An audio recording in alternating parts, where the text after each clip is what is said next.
Hi everyone, my name is Lisa Bowens and I'm a principal pipeline artist here at Frontier, and today we are going to be playing Planet Zoo Console Edition. I'm so excited to be able to show this game to you all. We're going to take a look at our zoo and we have some very, very interesting things planned for you all, so let's dive in. So Goodwin Park is a great example of a working zoo. It has a lot of different habitats with a wide variety of animals. We have some bears, we have some West African lions, we have giraffes. There's a bunch of different animals here for you to love and look at and give the best possible habitat you could ever give them. The habitat I want to introduce to you all today is this lovely habitat for binturong and sun bear. So this habitat is actually an existing habitat in real life from our friends over at Chester Zoo. And they kindly let us replicate it so that we can talk to you a bit about these lovely animals and show you what goes into the construction of a habitat like this. So you can see here we have a two-sided habitat for our binturong and sun bear with a lovely viewing gallery. A guest gallery like this allows your guests to be able to get a closer up and personal look of your animals. And it's also a great way to teach them a little bit more. So obviously, you may know this, but these are supposed to be on. That's fine. We're going to fix that later when I show you how to add electricity to a park. Okay, I've brought us over back to the other side of the entrance, and we're just going to quickly hop into the pause menu here. There we go.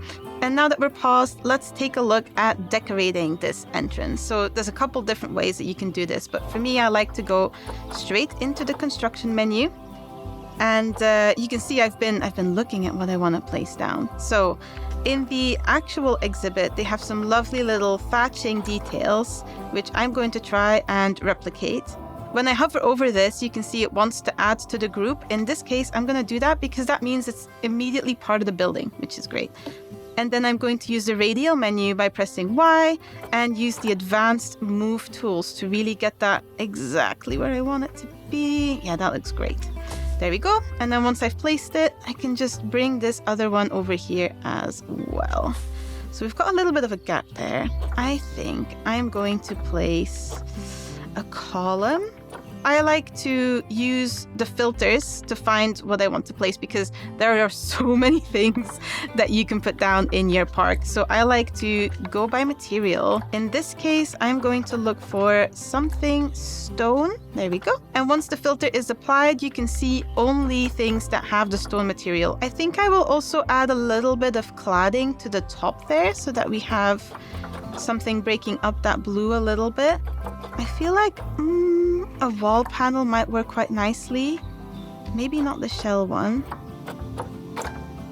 Oh yeah, that's cute. It's got plants. Let's go. So one of the things I also like to use is this align to surface, which you can find here. You can turn this on and off, but essentially that will let you just kind of make sure that it sticks to the wall when you're placing it. So I'm just going to place it there and put another one there as well. There we go. Amazing. That looks entirely different. There's also a lot of props that you can place down just on the floor. You don't just have to put stuff on the walls if you don't want to. I'm going to turn off my material filter because I was still filtering by material.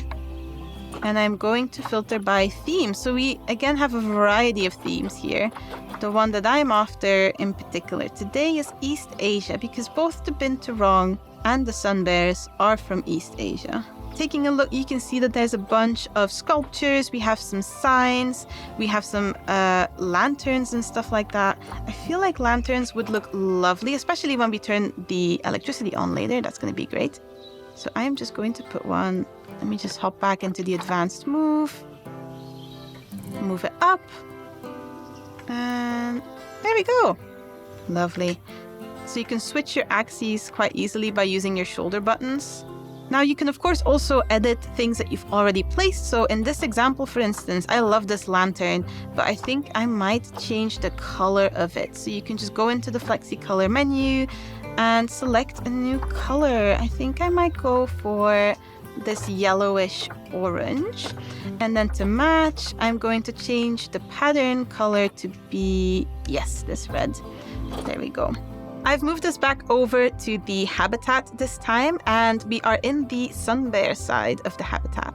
So this side is inhabited by Millie and Tony, just like they would live in Chester Zoo. So one of the things that's really important in Planet Zoo is for your animals to be able to live a very enriched and happy life. And enrichments, as the name might suggest, help with that. So what we're going to do is we're going to go into the habitat menu and we're going to find some enrichment. It is easier, I find, to look for enrichment using the filters, simply because there's a lot and you don't want to put something in there that they won't actually play with. So I'm going to go to my filters and go by species and go find the sun bear. There we go. So now that I've ticked this on, all the items that show up in the menu are appropriate for sun bears. So we have a bunch of different things here. Enrichment falls into many categories.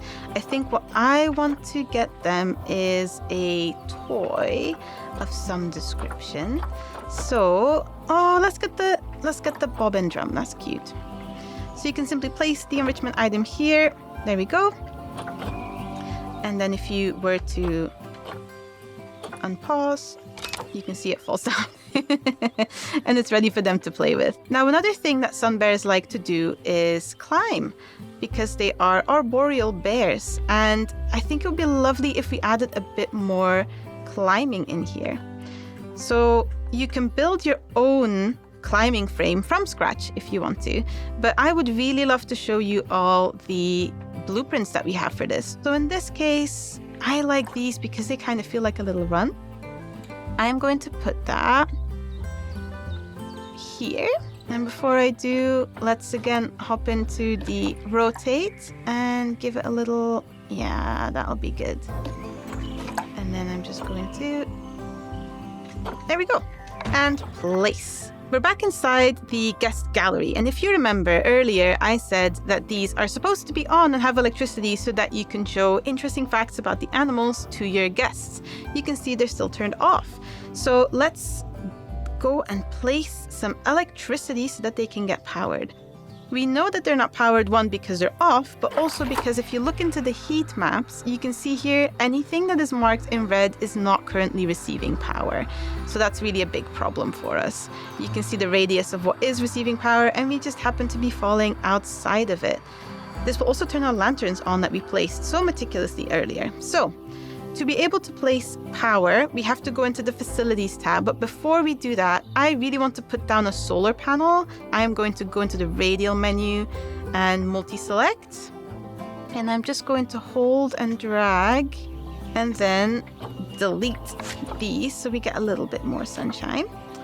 And then I'm going to go into the facilities and grab the solar panel. And I'm going to place that right here. So now that the solar panel is in, you can see that my powered objects have turned blue. They are receiving power, and that's perfect. So let's take a quick look inside. Our signs are on, they have power. We're displaying some really interesting information here about global warming and also about the animals that are in habitat, such as here the sun bear. And now, learning about animals and stuff, really hungry work. So how about we use this opportunity to build a shop? This is the shop that I picked. I picked a chief beef, and I'm just going to place that right there. So we have a wide variety of blueprints here, as you can see, and that's not all. We also, of course, have the workshop, which has console cross-platform and allows you to share your blueprints with all your friends or use blueprints from other creators and community members in your own park, which is a wonderful way to jazz the place up very quickly and efficiently. Planet Zoo Console Edition launches on March 26th, and it will be available to play on Xbox Series S and X as well as PlayStation 5. You can pre-order now, and if you pre-order, you will have access to exclusive content at launch.